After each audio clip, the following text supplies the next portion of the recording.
నమస్తే, welcome to Abhinav Bharat. అధికారంలో ఉన్న ప్రతిపక్షంలో ఉన్న రాజకీయ నాయకులు ఎప్పుడూ మీడియా ముందుకు రావడానికి కారణాలు వెతుక్కుంటారు. వారి విధానం, సమాధానం, ప్రశ్న, విమర్శ, నిరసన ఇలా ఏదైనా సరే ప్రజల్లోకి వెళ్లాల్సింది ఆ మీడియా ద్వారానే. అలాంటిది వైసీపీ అధినేత మాజీ ముఖ్యమంత్రి జగన్ మాత్రం ఇందుకు పూర్తి భిన్నంగా కనిపిస్తున్నారు. 2019 ఎన్నికల వరకు పూర్తిగా ప్రజల్లోనే ఉన్న జగన్ ఎప్పుడూ మీడియా ముందుకు రావడానికి వెనుకాడలేదు. కానీ పార్టీ గెలిచిన తర్వాత 5 ఏళ్ల పాలనలో ఆయన పూర్తిగా మీడియాను పక్కన పెట్టేశారు. అసలు ప్రభుత్వ పథకాల మీటింగుల్లో తప్ప ఎక్కడా ప్రజలకు ముఖం చూపించిన దాఖలాలు లేవు. ఎంత ముఖ్యమైన విషయంపై మాట్లాడాలన్నా ఆ పార్టీ నుంచి ఎవరో ఒక సలహాదారు నోరు విప్పేవారు తప్ప ముఖ్యమంత్రిగా జగన్ మాత్రం మీడియా ముందుకు వచ్చేవారు కాదు. దీనిపై ఎన్ని విమర్శలు వచ్చినా జగన్ పట్టించుకోలేదు. చివరికి 2024లో ఆ పార్టీ ఘోరంగా ఓడిపోయింది. జగన్ ఓటమికి చెప్పే ప్రధాన కారణాల్లో అతను ప్యాలెస్ కదిలి రాలేదనేది కూడా ఒకటి. అయితే ఇంత పెద్ద ఓటమిని ఎదుర్కొన్న తర్వాత కూడా మీడియా విషయంలో జగన్ తీరు ఏ మాత్రం మారలేదన్న విమర్శలు వినిపిస్తున్నాయి.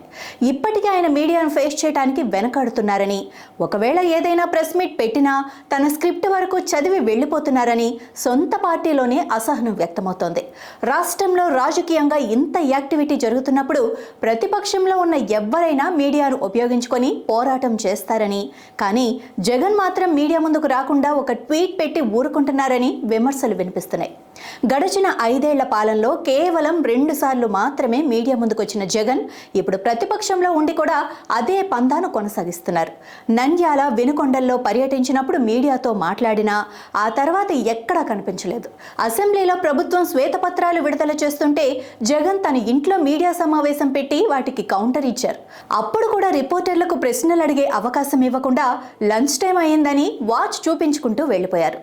మీడియా అంటే భయపడుతున్నారా? వాళ్ళు అడిగే ప్రశ్నలకు సమాధానం చెప్పడానికి ఇబ్బంది పడుతున్నారా? కుటుంబంలో ఏర్పడిన రాజకీయ ముసలం గురించి అడుగుతారని తప్పించుకుంటున్నారా? తెలియదు. రాష్ట్రంలో జరుగుతున్న రాజకీయ పరిణామాలపై మాత్రం ఆయన సింపుల్గా ఒక ట్వీట్ చేసి ఊరుకుంటున్నారు. దాన్ని కూటమి నేతలు చాలా లైట్ తీసుకొని సెటైర్లు వేసి వదిలేస్తున్నారు. ప్రతిపక్షంలో ఉన్న జగన్ ట్విట్టర్లో ప్రశ్నిస్తే అది ఎంతమందికి చేరుతుంది? అది నిజంగానే చేరాల్సిన ప్రజల్లో ఎంతమంది ట్విట్టర్ ఫాలో అవుతున్నారు అనేది కూడా ఈ మాజీ సీఎం బుర్రకు తట్టడం లేదా అన్న విమర్శలు కూడా వినిపిస్తున్నాయి. కోట్ల మంది ప్రజలకు తన వాయిస్ వినిపించాల్సిన నాయకుడు ఇలా మీడియాకు ముఖం చాటేసి ట్విట్టర్ను నమ్ముకుంటే అదేదో టైం పాస్ పనిలా ఉంటుంది తప్ప ప్రజల్లోకి వెళ్లదని సొంత పార్టీ నేతల్లోనే వ్యతిరేకత వినిపిస్తోంది. తాజాగా కూటమి మేనిఫెస్టో సూపర్ 6 పైన కూడా ట్విట్టర్లోనే జగన్ ప్రశ్నలు సంధించడం విశేషం. ఇలా అయితే దెబ్బతిన్న పార్టీని గాడిలో పెట్టడం, తిరిగి ప్రజాదరణ పొందటం చాలా కష్టమవుతుందనేది రాజకీయ విశ్లేషకుల అంచనా. నాయకులారా, మీ పనితనం మీ అధినాయకులకు తెలియజేయాలనుకుంటున్నారు. ప్రజలారా, మీ సమస్యలను మీ నాయకులకు తెలియజేయాలనుకుంటున్నారు. ప్రజా సమస్యల పరిష్కార వేదిక మీ అభినవ్ భారత్.